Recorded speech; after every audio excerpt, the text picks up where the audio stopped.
Disclaimer, this video is for viewers at the age of 13 and over. Before we start this video, I'd like to mention the video sponsor, Beautiful Halo. Beautiful Halo is a clothing company that sells anime and meme merchandise. They have a large variety of anime merchandise, including Attack on Titan, Dragon Ball Z, Naruto, and all sorts of anime. There are coupon codes down in the description box below that will give you 5% off your purchase, so go get yourself some merchandise. And what up everybody, it's Anime Junkie, and today we're doing What If Naruto Was Full Uzumaki Part 3, and now let's get to the intro. Okay, I think 10,000 likes was a little too excessive as a like goal, so I'll go with 2,000 likes this time. And if you guys have been wondering why I haven't been uploading that lately, it's because I'm in my last 2 years of high school and these 2 years are really important.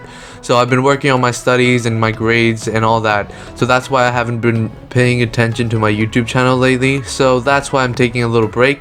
But I am back now, and if you get that like goal, I will start uploading the second part or fourth part of this series. Okay, since the message is out of the way, let's get to the story now. Okay, so last time Naruto gets to the secret library in the Uzumaki village, which is the Uzumaki village in the land of waves. So Naruto informs Kakashi with a clone that he's not going to be there for at least 2 months or max 4 months. So Naruto creates 5 shadow clones to check out the place, and he finds a beautiful library with a lot of scrolls and sealing jutsu, and he creates 2,000 clones to start working on the sealing jutsus and understanding what they are and what they do. And he creates another 2,000 of clones to help the other 2,000 clones to actually practice the seals. One is understanding the meaning behind it and how they work. The other one is trying to get used to the scroll or the seal and mastering his affinity with it. For example, reducing the number of hand seal he has to do and how much time it would take him to activate the seal. For example, 3 seconds to place a seal on a surface or less than 3 seconds. So after he's created about 4,000 clones, he goes to meditate to meet up with Kurama. He doesn't really know Kurama's name yet or the Nine Tails name yet because they still haven't really become friends yet. They still have a mutual relationship. So Naruto goes to meet Kurama because he wants to make a deal with him. So the deal is that he has to give him chakra to heal his brain damage, the one that he's gonna get from the 4,000 clones when they dispel. So Kurama thinks about this deal and he thinks that he could get a promise out of Naruto if he allows him to give him chakra. So he tells Naruto to not hurt his brothers and sisters and him if he learns these Fun jutsus and anything else. The reason why he's doing this promise is because Kurama knows from his previous Jinchuriki experience, because they know, or Uzumakis know, how to keep a promise, and they will keep a promise. So Naruto makes a promise that he will help Kurama's brothers and sisters whenever he has the time. So just like that, 2 months fly away and Naruto has completely mastered every sealing jutsu without hand seals, and it will take 3 seconds or less than 3 seconds to put it on a surface or someone else. He has all types of seals: gravity seal, truth seals, paper bombs, destruction seals, and all that kind of seals, and he has mastered them easily. He's also completely perfected and mastered the Flying Thunder God Jutsu to level 1 and level 2 of Minato, and he might even add a level 3 if he can get Kurama's chakra. Oh, and if you're wondering when the Chunin exam is gonna happen, I'm gonna put it 2 months ahead of schedule. I don't really know when the Chunin exam happened after the Land of Waves, but I'll just say it happens 2 months after the Land of Waves arc. So when Naruto returns, it's gonna be the attack on the village, and he's gonna be there just in time to save everyone and become the hero.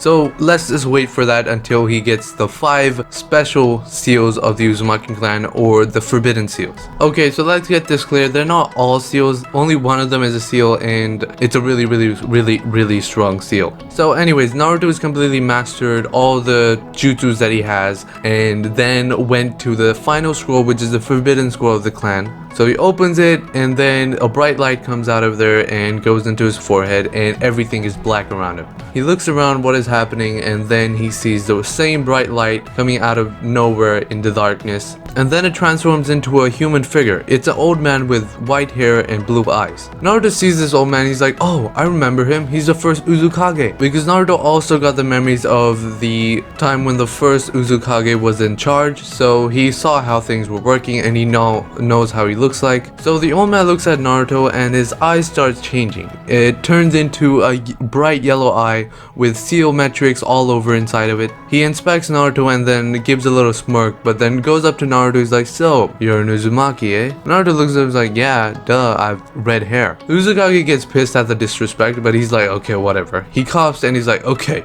I see you have a high bloodline purity, 95%. That's pretty good. For someone to meet me, you need at least 90% purity. Well, you have 95. That's pretty good. But now we have to change that. We're gonna change it to 100% now. Naruto looks at him and confused because he doesn't know what a bloodline purity is, and then as soon as he was about to ask, the man puts his hand on Naruto's heart and then places seal on his heart. As soon as that, Naruto's heart starts beating really fast. Blood starts coming out of his eyes, ears, nose, and mouth, and he starts screaming like hell. It hurts really much because what his body is doing, or his heart is doing, is basically purifying his blood.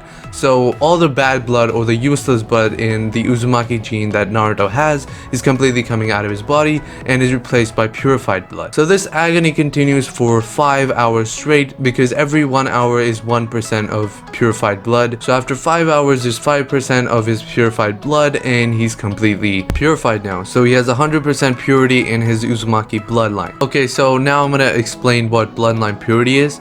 So just keep watching. So Naruto gets angry at the elders, like, what the hell did you do to me? And the elder just calms him down. He's like, okay, calm down, kid. Now, let's move over to this cage that you have inside your belly. So you're the Nine-Tails Jinchuriki, huh? Not bad, but the seal is trash. Now you know how good of a seal master he is, calling Minato's seal trash. Anyways, as soon as he looks at the seal in behind Naruto's clothes, the scenery changes and now they're in the prison of the Nine-Tails. Naruto doesn't really care if the scenery changes, but he's in deep thought. He's like, what is a bloodline purity? So why don't I ask him? So Naruto straight up asks, he's like, what's a bloodline purity? And the elder looks at Naruto like he's an idiot. Well, he is an idiot, but only top ranked ninjas know about bloodline purity. So the elder sighs and starts explaining. So the bloodline purity is basically the more bloodline purity you have, or the more pure your bloodline is, the better talent you have in the Kekkei of your bloodline or the jutsus of your bloodline or clan, whatever you want to call it. Naruto still looks at him like he doesn't understand, so the elder sighs and he's like, oh fine. Here's an example. The Uchiha bloodline. Do you know the Mangekyo Sharingan?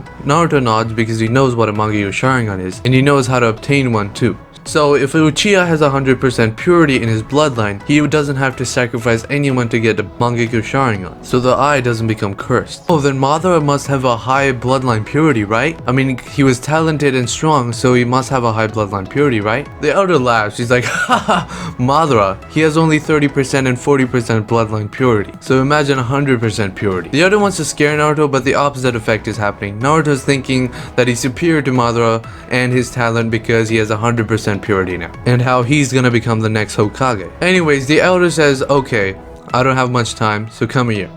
He goes to Naruto and puts his finger on his forehead and transfers something inside his forehead. As soon as that happens, Naruto gets information on 5 really forbidden seals. They're not really seals. One is a seal, and the other ones are just jutsus or techniques from the Uzumaki clan. So the first seal is the Eye of Sealing, which is, I'll explain it here, which has different levels, which are rings on the eye, and whenever you reach that level, another ring appears on the eye. The first ring allows you to see chakra seals through clothes, even if they're inside the body or behind clothes. It allows you to unseal seals from far away and seal something far away too, without touching the object or anything. And it also gives you a sealing jutsu inside of the eye, which could have infinite space, but you still have to expand it when you master the eye. So if you do it right now, you can probably fit a coin inside of it, and that's the max space. So each time you max the space and fit everything inside of it, you have to expand it with your chakra, and it's really taxed. The second ring is just like the Eye of Insight of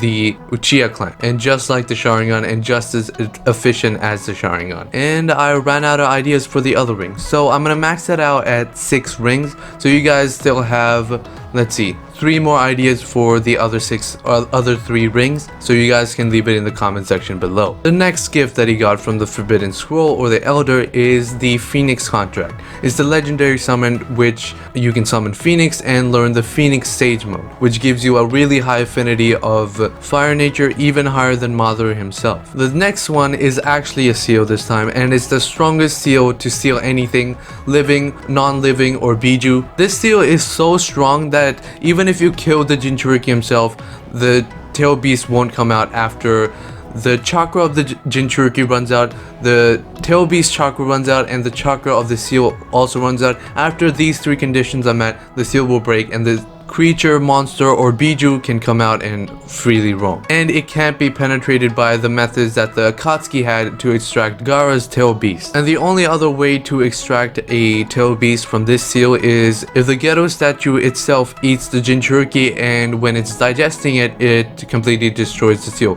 which also takes a long time, by the way. So you might be guessing Naruto is gonna go on a journey to find the Jinchuriki and seal their tail beast with this seal, and not even the Akatsuki will be able to get it out. And the fourth one is a Kenjutsu technique based on the Phoenix style, which he'll get when he learns Phoenix Sage mode, which is a really strong fire-based Kenjutsu style, and it's really powerful. And the final one I'll leave to you guys in the comment section below, because it's already 10 minutes and I can't really do anything about it because, you know, it's gonna be hard to edit this. So I'm gonna take it easy and end it right here, and thank you guys. Make sure to like, subscribe, hit the bell icon for my future videos, and as always, Anime Junkie out.